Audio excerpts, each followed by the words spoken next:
This is a huge get for Lane Kiffin and Ole Miss, but more importantly, this is a massive steal from Kalen DeBoer in Alabama. Look at some of these comments. Delete your Bama post and change your bio, little bro. Some dude said, due to Goofy, they're going to fill it when we three-peat. Believe that. I don't know about three-peat, but yeah, I love the confidence. Bama in shambles, and another one, checks bouncing in Tuscaloosa?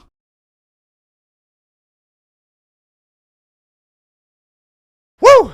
Man, oh man, the good old Lane train doesn't stop for anybody now, does he? Ladies and gentlemen, boys and girls, hope all of you are having a great Thursday. Hope all of you are having a great week. If not, hope this video can make it a little bit better. We got some big time news involving, like I just said, the Lane train and Kalen DeBoer in Alabama. What is that news, you may ask? Great question, my friend. I'll let her answer it. And I'm not going to sugarcoat it, beat around the bush. Just going to come out and say it. Lane Kiffin just stole one of Kalen DeBoer's 5-star wide receivers. Goes without being said, big time news. We're going to talk all about that. And one of Alabama's 5-star quarterbacks, he's came out and expressed how he feels about it. We got a couple other minor topics to talk about, including I want to show y'all something that involves Indiana and just some playoff stuff. It's going to be a good video to say the least. Strap in, buckle up, get you a snack, get your popcorn, get your favorite meal you like to eat when you watch a video, because trust me, I do the same thing. But all right, man, blah, blah, shut the crap up. Now, without further ado, let's get it.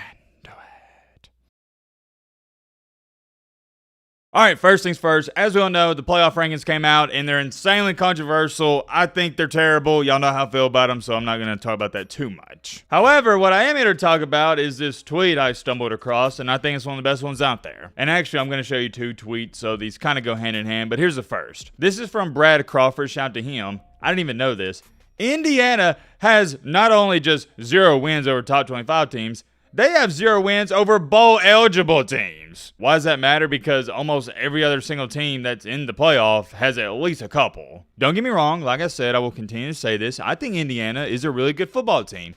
They just shouldn't be ranked ahead of some of the teams that are ranked ahead. That's all I'm going to say about that. And here's the other tweet I want to show you, and it's one of the best of all time. I couldn't have said it any better myself. This person writes, games like this are why I will never respect the Big Ten. This team was 10-2 before conference championship week against an 8-4 Tennessee team with a backup freshman quarterback. And it's a picture of the final score of the game. As you can see, Tennessee 35, Iowa 0. Gonna remind you, like he said, Tennessee was playing with their backup freshman quarterback, and that Tennessee team wasn't even that good that year. And Iowa was getting hyped up per usual for no reason. They're in the sorry and sucky Big Ten, and they were in the top 10 almost the entire season. Point is, a mid-tier team, like I stated, South Carolina, would probably win 10 games in the Big Ten. And I don't even understand the argument Big Ten fans are trying to make.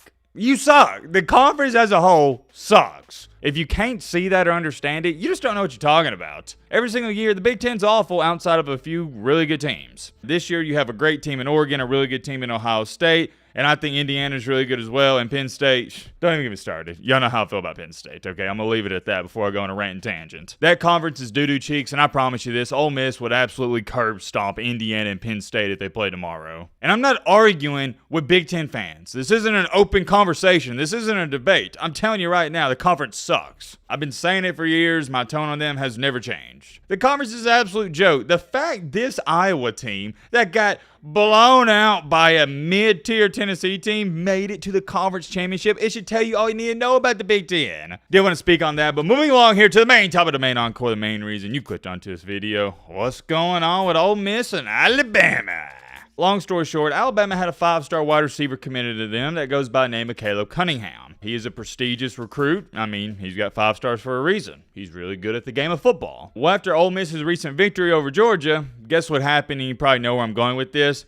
Cunningham has decommitted from Alabama and flipped his commitment to Ole Miss. Look at some of these comments. Delete your Bama post and change your bio, little bro. Bama in shambles, and another one, checks bouncing in Tuscaloosa? This is a huge get for Lane Kiffin and Ole Miss, but more importantly, this is a massive steal from Kalen DeBoer in Alabama. It's not exactly the easiest thing in the world to persuade a 5-star recruit to decommit from Alabama and come to your school. It's hard enough to convince a kid in the first place before they commit anywhere to choose your school over Alabama. But to flip them? That's a whole nother story. And I don't think it's a coincidence that Mr. Cunningham here decided to flip his commitment after Ole Miss upset Georgia. If Ole Miss doesn't win that game, just my personal opinion, more than likely he stays at Bama, because These 4 and 5 star recruits, they don't want to go to a school that loses big time games. They want to go to a school that wins big time games. And it appears to seem that Cunningham was just waiting for the perfect moment. He was waiting until Ole Miss did something great to change his mind. Because I get the sense and vibes that the whole time he wanted to go to Ole Miss, but Alabama was a slightly better program. Well, now that he feels like it's neck and neck, he's like, okay, this is a good time. I'm going to take my talents there, and yeah, the rest is history. I'm wishing him the best of luck. Hope he succeeds. And as y'all know, I am an Alabama fan, but I pride myself of being a college football analyst first.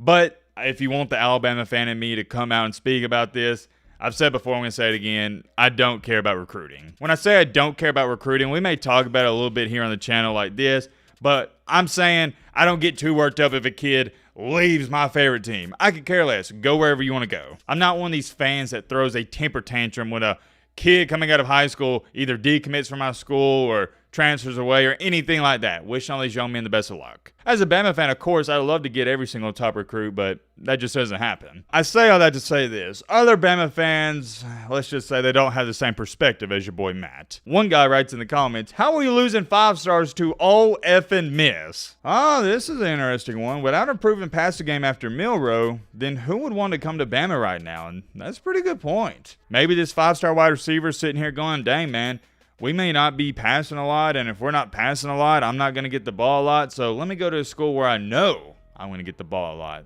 That could be something we're talking about. But you can quickly debunk that argument because Alabama has one of the best quarterbacks in the nation and who is also a 5-star, Keelan Russell, who we're about to talk about. He's committed to Bama, so yeah, that is a quick debunk now that I think about it. Some dude said wait till Ryan Williams hits the portal. I don't know why everybody talks about that. That's just not going to happen. Why would a guy who's getting 15 targets per game outside the LSU game leave that school? Our story doesn't end there, though. So current Alabama 5-star quarterback commit, Keelan Russell, here's what he had to say under the, I guess you'd call it the flipping post to Ole Miss. Well, I guess technically he didn't say anything. He just wrote 2 laughy face emojis. So yeah, you can see how he feels about it. He's kind of taking it as a joke, like, dude, why would you leave Alabama? Why wouldn't you want me throwing you the football? Some dude said, due to Goofy, they're going to fill it when we 3-peat. Believe that.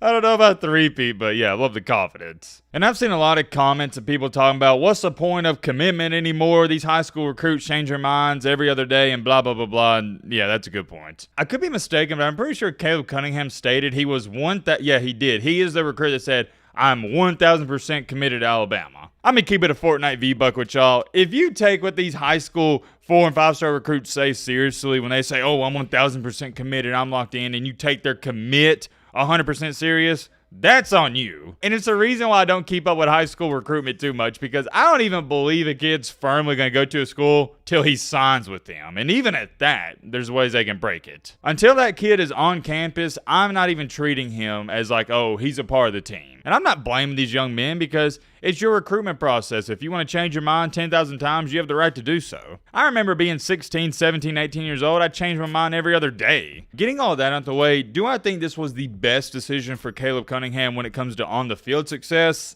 No. It may work out splendid for him. He may have a season like Trey Harris is having currently for Ole Miss. But look at what Alabama has coming in. Keelan Russell, that guy is one of the best quarterbacks in all of high school football, and he's looking like he's kind of like a Jaden Daniels, but going to be that for Alabama. And I like Lane Kiffin at Ole Miss. I'm sure he'll see a ton of success as long as he's doing the things he's supposed to do on and off the field. But overall, I think Bama would have been the better option because you'd have Keelan Russell throwing you the football, who's phenomenal himself, and you'd have been surrounded by better talent. And when you're surrounded by better talent, it makes the game easier for you. But I think he's going to be A-okay at Ole Miss. I mean, who wouldn't want to play for Lane Kiffin? He's an offensive mastermind. Same thing with Steve Sarkisian. If you're a wide receiver, who wouldn't want to play for Sarknado at Texas? Big pickup for the Lane train. I'm not going to sit up here and say it's unfortunate for Alabama because I don't even believe that. When one door closes at Bama, another one opens. What I mean by that? This right here. So, for example, Isaiah Bond was wide receiver 1 last year. He left, and guess who's wide receiver 1 this year? You know, Ryan Williams. Alabama is extremely fortunate to just plug in the next 4 or 5-star recruit. So, yeah, you may not have Caleb Cunningham, but you'll have another 4 or 5-star recruit waiting. Many more things I could say. I'll end it off here. Let me know your thoughts down below. But